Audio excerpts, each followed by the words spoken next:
On est en ligne avec Hélène Ségara. Bonjour Hélène Ségara. Bonjour à vous, bonjour aux auditeurs. Comment allez-vous? Ça va très bien et vous? Eh ben ça va bien. Comment s'est passé le confinement pour vous? Comme pour tout le monde, je pense que j'ai essayé de comprendre, de renouer avec des choses que j'ai pas le temps de faire d'habitude, de cuisiner, d'avancer sur mon travail. J'ai essayé de le rendre utile, on va dire, et agréable. D'accord. Vous avez fait de la cuisine italienne, j'espère. En partie, une grande partie. C'est vrai que j'ai cuisiné beaucoup. C'est vrai. Oui. Ouais, vous avez beaucoup cuisiné. Et vous avez pris des kilos comme tous les Français, enfin comme une moyenne de Français. J'en ai pris un tout petit peu, mais ça se perd très facilement, heureusement. Ça se perd facilement. On va vous retrouver ce soir donc pour une nouvelle émission, mais une nouvelle émission avec des gens qu'on connaît, puisque c'est une sorte de nouvelle aventure pour la France a un incroyable talent, la bataille des jurys. Alors racontez-nous un petit peu comment ça se passe, comment ça va se passer, ce qu'on va voir ce soir. C'est une émission qui ressemble, qui a la couleur, mais qui n'est pas. Non, c'est un dérivé un petit peu de notre émission, c'est-à-dire que sur les 15 saisons que nous avons eues d'Incroyable Talent, j'étais pas bien sûr dans toutes ces émissions, moi, nous avons sélectionné les meilleurs talents qu'on a retenus en demi-finale et en finale ces dernières années. Et chacun de nous a formé sa propre équipe de 5 candidats. Et sur ces 5 candidats, il y a un candidat mystère, c'est quelqu'un qu'on a pu découvrir dans le métro, dans la rue, quelqu'un qu'on connaît, de la famille, ou je ne sais pas. Et c'est le candidat joker qu'on va défendre et que le public ne connaît pas forcément. Alors Valérie, moi j'ai regardé l'émission parce qu'on a eu la chance pour préparer l'interview de la voir avant. J'ai adoré. Vraiment, faut la regarder. Il y a un suspense incroyable. Hein. Il y a un suspense vraiment. Il y a un suspense, il y a de l'émotion parce que on les connaît. Donc c'est aussi ça qui est dur, c'est de les voir s'affronter alors que ils ont tous un talent très très fort. Donc c'est le meilleur du meilleur. C'est vrai qu'effectivement, le niveau est très très haut. Donc en fait, le spectateur et même nous, on s'ennuie pas une seconde parce que le niveau de rencontre et on va dire de duel, puisqu'on procède par duel, c'est-à-dire que moi par exemple, je commence avec un de mes candidats, un de mes talents que je défends, et en face, Eric, Antoine, Marianne ou Samy vont donner un duel avec leurs candidats aussi. Donc ça donne des duels un peu particuliers par moment parce qu'il peut y avoir de la danse qui affronte de la magie et puis plein d'autres choses. Et donc Valérie, ça remet en jury question. Qui votent et le public pour que nos auditeurs comprennent. C'est les 2 autres membres du jury et le public qui vote. Oui, excusez-moi. Valérie. Et puis ça remet on voit le stress qu'ils ont même quelqu'un comme Jean-Baptiste Guégan, ils ont la trouille quand même. Bien sûr, parce qu'en fait, quand vous soulevez l'exemple de Jean-Baptiste, il est venu vraiment par amitié pour nous. Il n'est pas venu, entre guillemets, pour concourir, parce que Jean-Baptiste, c'est quelqu'un qui remplit des zéniths et qui a un album qui cartonne. Mais il y a quelques candidats qui ont accepté, alors qu'ils étaient dans des périodes où ils n'arrêtent plus de travailler, parce que c'est vrai que cette émission, on peut le dire, est un vrai tremplin. Ensuite, c'est vrai que lorsqu'ils s'affrontent, nous, on est stressés parce que on a vraiment des candidats d'un tel niveau qu'on va se dire, il n'y en a pas un qui mérite de perdre, tout simplement. Et le côté, on va dire, ludique ou passionnant est très très présent dans ces affrontements, mais à la fois très amical parce que on s'affronte pour nos duels, mais on peut le faire justement parce qu'on a une vraie complicité. Donc, et alors oui, comme tu le disais, si par exemple mon duel contre Eric, nos 2 candidats s'affrontent, les 2 jurys restants vont devoir choisir entre nos candidats. Donc 30 et quelques % de voix pour Marianne, 30 et quelques % de voix pour Samy, et attention, 30 et quelques % de voix, un tiers des voix pour le public. Pourquoi ? Parce que le public est dans la salle avec un petit boîtier où il va voter immédiatement. Et ça, c'est très très important de se rendre compte que finalement, très souvent, c'est le public qui va départager nos choix. Oui, il va y avoir des surprises, vous verrez Valérie. Donc là, on est parti pour... On est parti pour plusieurs semaines. Oui, on est parti pour quelques émissions, mais c'est pas aussi long que la saison d'Incroyable Talent. C'est vrai que il va y avoir des vraies surprises. Pourquoi ? Parce que le public réagit à chaud. Oui. Et vous, téléspectateurs, en regardant l'émission, vous n'allez pas voter pour le même numéro qu'eux parce que vous n'aurez pas le même rendu en direct quand vous êtes sur un plateau et qu'il y a des choses que vous voyez de vos yeux à 1 mètre ou 2. Parfois, on est beaucoup plus impacté, on est beaucoup plus touché par ce qui se passe.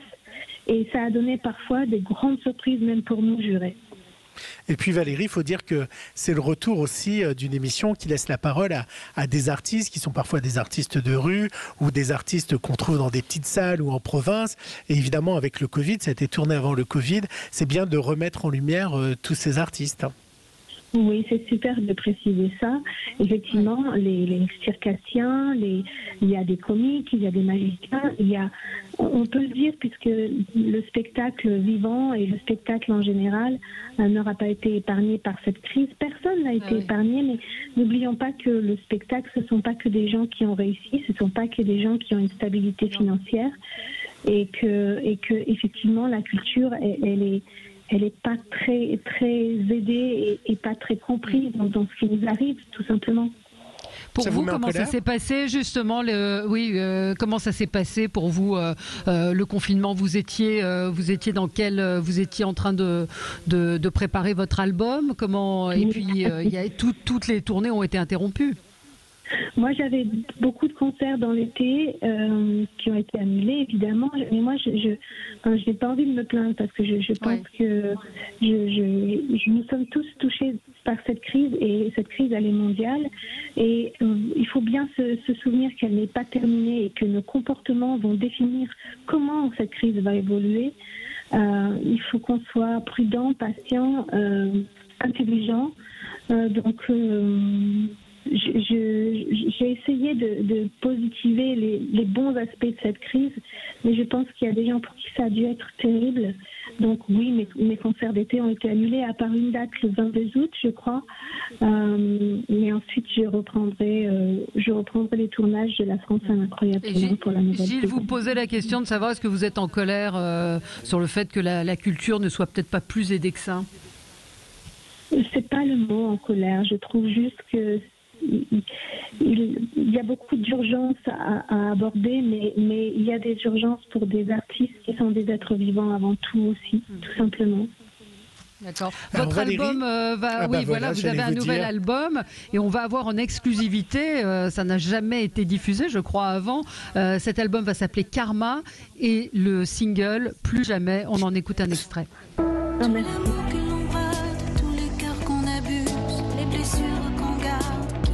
Qui nous use. Maintenant que l'on saigne, au lieu d'avancer, si l'homme abandonne, c'est nous qui aurons perdu nos âmes. Plus jamais ne rien dire et oublier, vivre et oublier. C'est un album qui sort quand, Hélène Ségara? Un album qui va sortir vers la fin de l'année. Le single, effectivement, vous en avez la primeur ce matin. Ouais. Il faut dire quelque chose de très curieux, c'est que j'ai commencé à écrire cet album il y a 2 ans. Et qu'en fait, tout ce qui se passe en ce moment était déjà noté dans cet album, était déjà consigné. Pour moi, cet album, c'était une remise en question, c'était un bilan, c'était un constat un petit peu des chemins des routes qu'on accomplit, mais malheureusement, parfois pas assez dans la conscience. Et j'ai l'impression, j'aurais pas cru que certaines choses soient autant d'actualité. J'ai écouté les informations juste avant le direct et je me dis, on entend tout ça tous les jours, on est abreuvé de nouvelles désolantes, tristes, révoltantes, et puis finalement rien ne change, on est juste des témoins, on se réveille pas, on est anesthésié et on fait rien dans nos consciences pour que les choses évoluent. Et j'ai l'impression que là maintenant il y a quelque chose qui gronde et il est temps de savoir comment aborder les choses et les changer vraiment. Bon, Voilà, écoutez, plus jamais, ça sort demain, Valérie, le single. Vous allez pouvoir l'avoir sur toutes les plateformes, aussi bien le télécharger sur les plateformes d'Apple ou d'Android, mais également sur Spotify et Deezer pour écouter de ce titre Plus jamais, d'une sorte, là pour le coup, de colère, hein, Hélène, dans les paroles.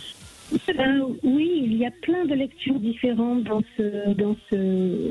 cette chanson. Quand j'en dis plus jamais ne rien dire et oublier, je pense à la perte de mémoire, au silence dont les gens sont capables, à l'amnésie dont les gens sont capables, et en reproduisant à chaque fois les mêmes choses. On sait aussi que le taux de violence a augmenté pendant le confinement et on continue, mais il faudrait que plus jamais ça se reproduise, toutes ces choses-là. Il est temps de pousser un grand cri, mais un grand cri d'amour. Mais c'est peut-être par l'amour qu'on va faire bouger les choses, mais en tout cas, il faut que les choses évoluent positivement, parce que on va trop vers une obscurité qui va nous engloutir peu à peu sans qu'on s'en rende compte. Merci beaucoup Hélène Ségaré, on vous retrouve ce soir pour une superbe émission. Donc la France a un incroyable talent avec vous allez voir Valérie les réseaux sociaux avec Nadia et Dakota qui dansent. Vous savez, c'était ceux qui avaient dansé contre la violence conjugale. Vous allez voir, les réseaux vont s'enflammer. Oui, là, ils ont fait une danse très très symbolique sur l'immigration. Je voudrais vous dire que c'est avant tout une émission de divertissement, que je suis contente que vous en ayez parlé ce matin. Je défends ce programme parce que je pense que ça va faire du bien aux gens chez eux ce soir. Absolument. De voir des belles choses comme ça. Vous savez, tous les matins, des auditeurs nous appellent et souvent ils nous disent j'ai regardé ça parce que ça m'a permis de m'évader, ça m'a fait du bien. Et c'est vrai que j'ai le sentiment que voilà, ce type d'émission est plus que jamais nécessaire. Merci à vous Hélène Ségara d'avoir été avec nous sur Sud Radio. Merci. Je vous embrasse très très fort. On vous embrasse Hélène, portez-vous bien.